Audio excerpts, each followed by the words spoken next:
Stan Brown, and he's going to be presenting on crowdsourcing. So give it up for Stan. Yay!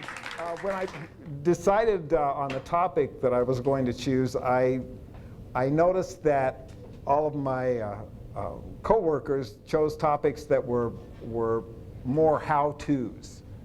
And I decided to focus instead on doing a why. Why do we do all of this stuff? Why 21st century learning, for example? And I thought the topic of crowdsourcing was a great place to start. Now, I don't know how many of you are aware of crowdsourcing, but every time that you go to Wikipedia, that's an example of a crowdsourced web resource. When lots and lots of people contribute to that web resource. But I didn't know when I started doing my research, that it's much more than that. Crowdsourcing is actually a business paradigm. And in that business paradigm, we no longer have to be confined to the walls of our classroom or the walls of our businesses in order to conduct ourselves. So we're going to look at crowdsourcing as a business model. And then after we look at crowdsourcing as a business model, we're going to see how it can be used to crowdsource for the greater good of humanity. And then we'll see a couple of TED Talk videos, a little excerpts from those. And then we'll segue into the do-it-yourself makers movement, which is this whole class of kind of mom-and-pop startup companies. So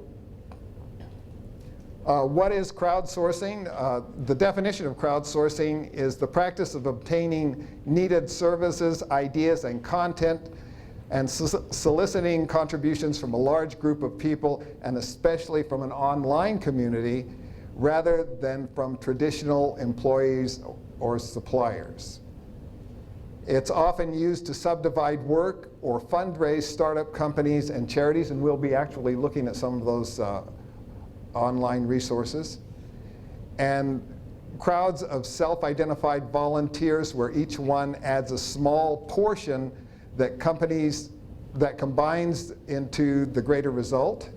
So everybody has their small part to play, and can be used for specific requests such as crowdfunding. We'll look at crowdfunding, general answer searches, solutions to problems, missing persons, crowd voting, and crowd opinion polls. Crowdsourcing as a business model, the different types are crowdfunding, where you go online and you request support for a startup business or for a nonprofit.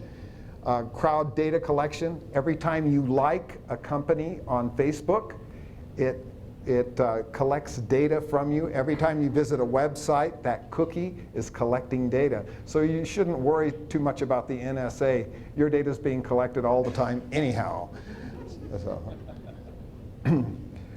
Then there's crowd problem solving. Crowd problem solving, these are usually large scientific projects that are seeking solutions, and we'll look at some of those businesses.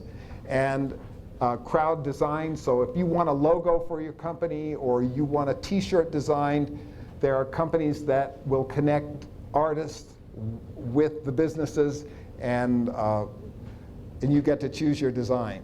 And then there's microtasking. So if you have spare time on your hands, there are these companies out there that will connect you to little tiny tasks that you can do for pay. So you can go and say you need to do some word processing, or download a document, or maybe translate something, and you'll get paid per piece, and that's what's called microtasking. So I'm going to take you to this website. This is these are the top 6.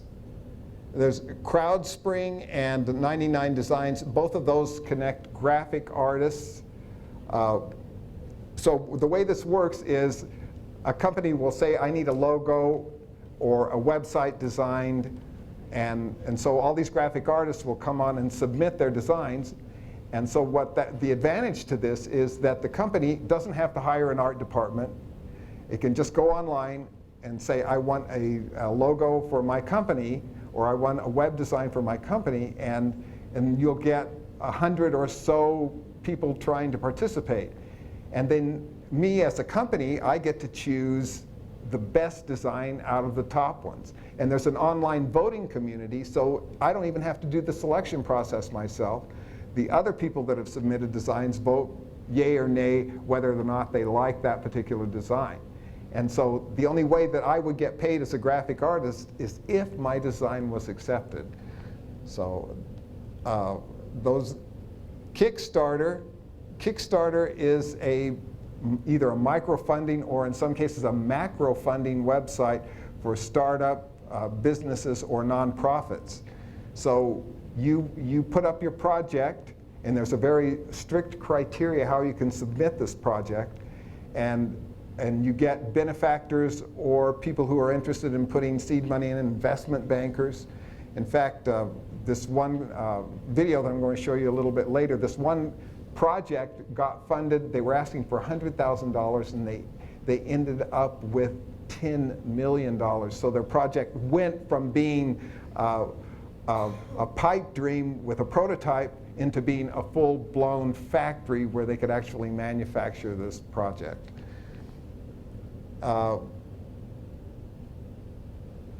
Odesk, that is microtasking. Remember that I talked about those things. Minute Workers, that's another microtasking one. Probably the most fully developed business model out there is Innocentive. Innocentive has been in business for about 10 years.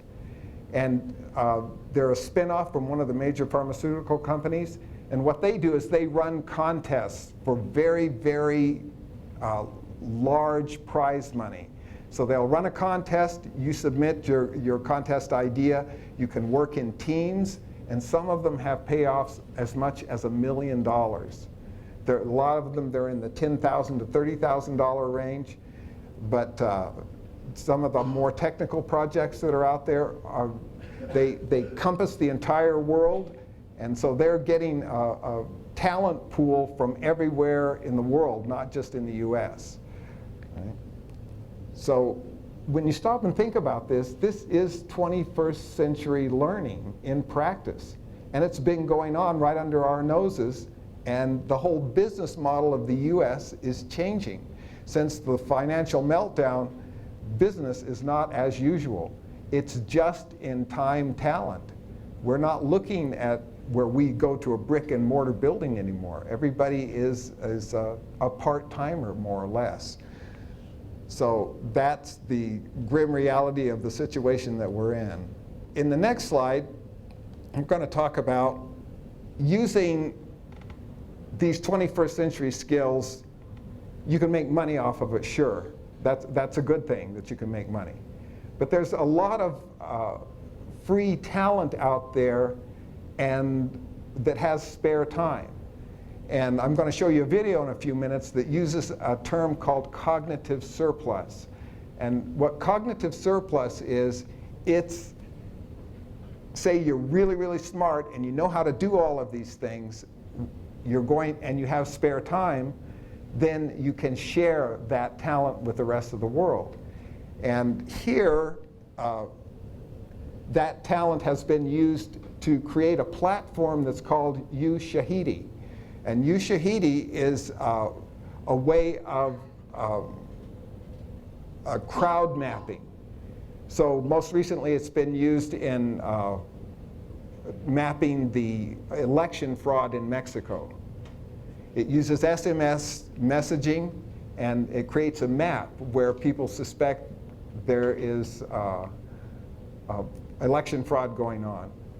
And I'll show you the little video for it. So you can use it to track areas of crime and gang activity, and to make the world a better place. So this is a TED Talks video, and we'll watch about.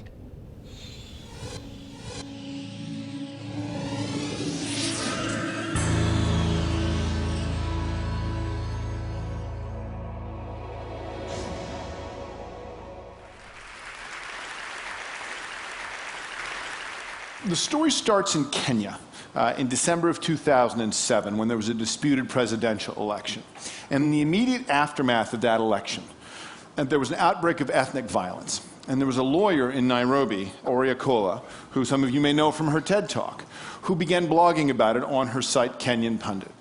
And shortly after the election and the outbreak of violence, the government suddenly imposed a significant media blackout. And so weblogs went from being commentary as part of the media landscape to being a critical part of the media landscape in trying to understand where the violence was. And Okola solicited from her commenters more information about what was going on, and the comments began pouring in, and Okola would collate them, she would post them, and she quickly said, it's too much. I could do this all day, every day, and I can't keep up. There is more information about what's going on in Kenya right now than any one person can manage. If only there was a way to automate this.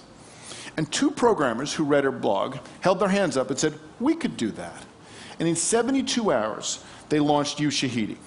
Ushahidi, the name means witness or testimony in Swahili, is a very simple way of taking reports from the field, whether it's from the web or critically via mobile phones and SMS, aggregating it and putting it on a map.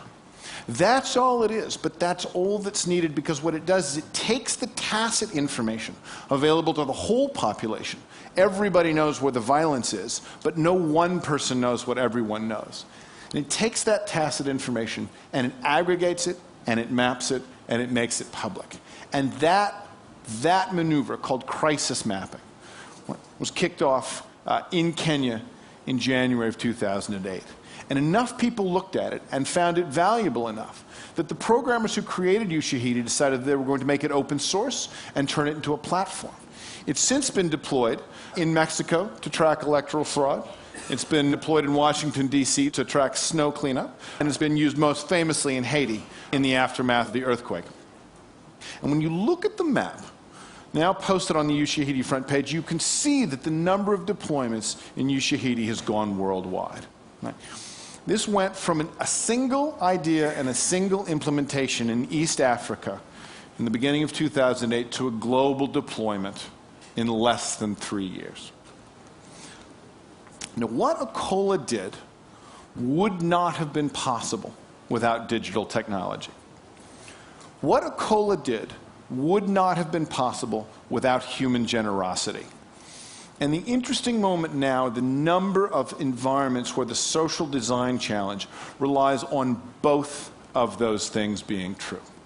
That is the resource that I'm talking about. I call it cognitive surplus, and it represents the ability of the world's population to volunteer and to contribute and collaborate on large, sometimes global projects.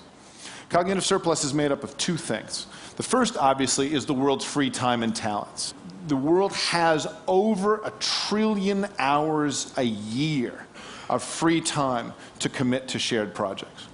Now, that free time existed in the 20th century, but we didn't get Ushahidi in the 20th century. That's the second half of cognitive surplus.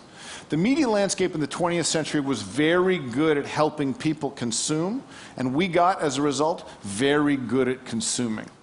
But now that we've been given media tools, the internet, mobile phones, that let us do more than consume, what we're seeing is that people weren't couch potatoes because we liked to be.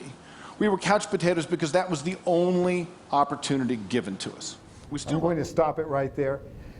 So he goes on to say that when you have all this creative talent out there, you're going to get those cute pictures of cats, for example, or silly videos on YouTube. You're going to get a lot of that stuff. But along with it, you're also going to get people who are very concerned about society and want to uplift it. So you can't have, you know, in your classroom, sometimes it's good to have kids experiment and make a silly video and then share it.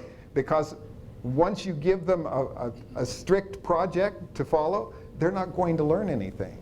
So if you have them make a funny video about an event in history or a funny math video, if you interject a little bit of humor into it, then everybody gets excited about it, right?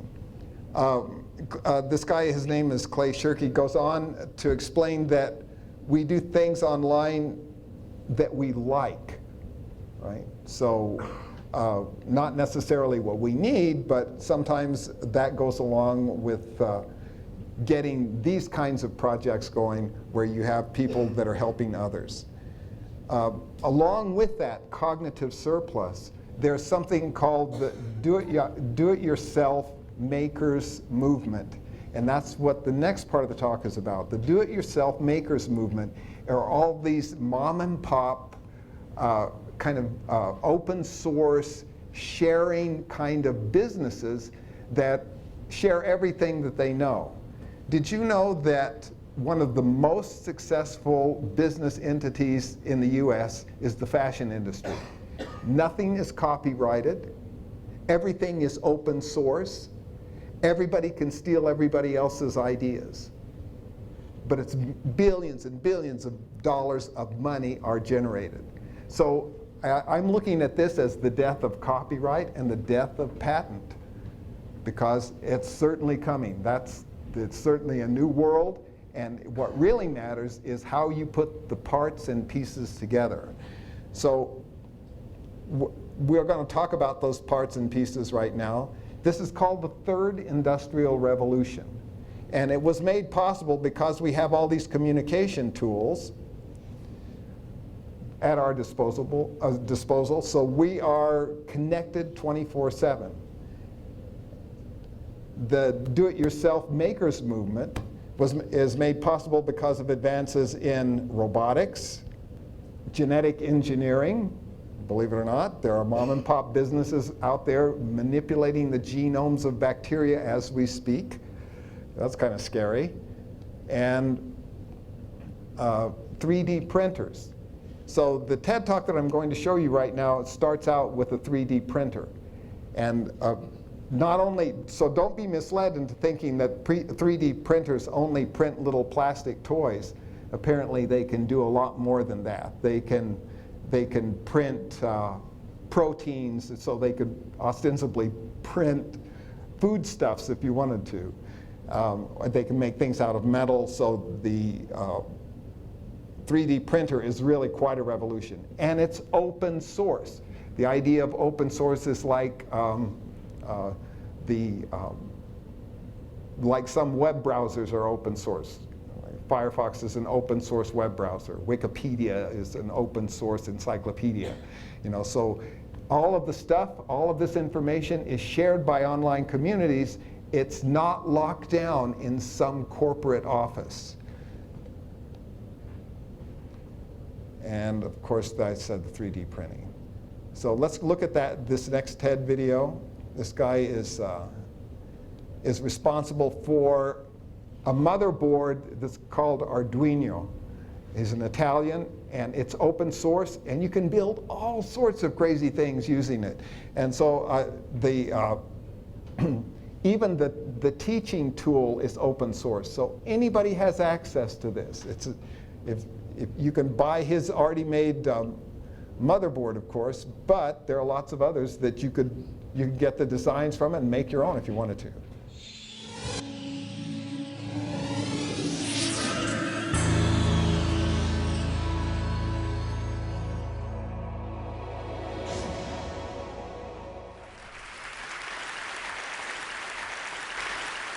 So a few weeks ago, a friend of mine gave this toy car to his 8-year-old son. But instead of going into a store and buy one, like we do normally, he went to this website and he downloaded the file, and then he printed it on this printer. So this idea that you can manufacture objects digitally using these machines is something that The Economist magazine defined as the third industrial revolution. Actually, I argue that there is another revolution going on, and it's the one that has to do with open source hardware and the makers movement. Because the printer that my friend used to print a toy is actually open source. So you go to the same website, and you can download all the files that you need in order to make that printer. The construction files, the hardware, the software, all the instructions is there. And also, this is part of a large community where there are thousands of people around the world that are actually making these kind of printers, and there's a lot of innovation happening because it's all open source. You don't need anybody's permission to create something great. And that space is like, the personal computer in 1976, like the Apples with the other companies are fighting, and we will see in a few years there will be the Apple of this kind of market come out. Well, there's also another interesting thing that I said the electronics is open source because at the heart of this printer there is something I really attached to, this Arduino board. So the motherboard that sort of powers this printer is a project I've been working on for the past 7 years. It's an open source project. I work with these friends of mine that I have here. So the 5 of us, 2 Americans, 2 Italians, and a Spaniard, we, it's a worldwide project. So we came together in this design institute called the Interaction Design Institute, IVREA, which was teaching interaction design, this idea that you can take design from the simple shape of an object and you can move it forward to design the way you interact with things. Well, when you design an object that's supposed to interact with a human being, if you make a foam model of a mobile phone, it doesn't make any sense. You have to have something that actually interacts with people. So we worked on Arduino and a lot of other projects there to create platforms that would be simple for our students to use, so that our students could just build things that worked, but they don't have 5 years to become an electronics engineer. We have 1 month. So how do I make something that even a kid can use? And actually, with Arduino, we have kids like Sylvia that you see here that actually makes projects with Arduino. I have 11-year-old kids stop me and show me like stuff they built for Arduino that's really scary to see the capabilities that kids have when you give them the tools. So let's look at what happens when you make a tool that anybody can just pick up and build something quickly. So one of the examples that I like to sort of kick off this discussion is this example of this cat feeder. The gentleman who made this project had 2 cats. One was sick and the other one was healthy. So he had to make sure that they ate the proper food. So he made this thing that recognizes the cat from a chip mounted in sort of on the collar of the cat and opens the door, the cat can eat the food. This is made by recycling an old CD player that you can get from an old computer, some cardboard, tape, a couple of sensors, a few blinking LEDs, and then suddenly you have a tool. You build something that you cannot find on the market. He goes on, I want to show you the part where the kids are involved, 11-year-olds building things that go into space. It's pretty cool. Also, I come from Italy, and design is important in Italy, and yet very conservative. So we worked with a design studio called Habits in Milan to make this mirror, which is completely open source. This doubles also as an iPod speaker. So the idea is that the hardware, the software, the design of the object, the fabrication, everything about this project is open source, and you can make it yourself. So we want other designers to pick this up and learn how to make great devices, to learn how to make interactive products by starting from something real. But when you have this idea, what happens to all these ideas? Now, there's like thousands of ideas that it would take 7 hours for me to do all the presentation. I will not take all the 7 hours. Thank you. So, but let's start from this example. So the group of people that started this company called Pebble, they prototyped a watch that communicates via Bluetooth with your phone, and you can display information on it. And they prototyped with an old LCD screen from a Nokia mobile phone and an Arduino. And then when they had a final project, they actually went to Kickstarter and they were asking for $100,000 to make a few of them to sell. They got $10 million. They got a completely fully funded startup, and they don't have to, get VCs involved or anything, just excited people with their great project. The last project I want to show you is this. It's called ArduSat. It's currently on Kickstarter, so if you want to contribute, please do it. It's a satellite that goes into space, which is probably the least open source thing you can imagine. And it contains an Arduino connected to a bunch of sensors. So if you know how to use Arduino, you can actually upload your experiments into this satellite and run them. So imagine if you as a high school can have the satellite for a week and do satellite, space experiments like that. So, as I said, there's lots of examples. So I'm going to stop here, and I just want to thank the Arduino community for being the best and just every day making lots of projects. So that kind of gives you a glimpse into the world of the do-it-yourself movement. So as we watched those videos, did you notice that how important collaboration was? How important it was that people communicate with each other as far as design goes? So when we're in our classrooms, we hear 21st century skills. And not only is it a well-established business model, the crowdsourcing is a well-established business model, but it requires those 21st century skills. So when you hear that term, the future is now. People are actually practicing these things. We're not going to have the same job all of our lives. We're going to constantly be looking for work. That's going to be one of the realities that we face. It's not going to be a brick and mortar world anymore. It's going to be more of a virtual world where just-in-time labor shows up and does the job. Are we preparing our students for that kind of environment? Are we allowing our students to fail with the purpose of learning? So as we look at these skills, they have to be able to have information fluency, they have to be able to collaborate, they have to be able to think creatively, both as an individual and within a group. They have to respond constructively to criticism. In other words, oh, your product sucks. What about it sucks? Get up, do it again until you get your product or your process in place. Not be afraid to fail. And I don't think we're teaching kids to not be afraid to fail. We tell them they have one right answer. And I think that's the big failing. We're not preparing kids for the world. If they go and think that everything's going to be a STAR test, that's not the way to prepare kids for being creative and being able to react and dust yourself off. Okay? And then finally, be willing to work for free. If your product fails, you don't get paid. And know how to be a good digital citizen. So if you do have spare time, try to make the world a better place. Okay, thank you.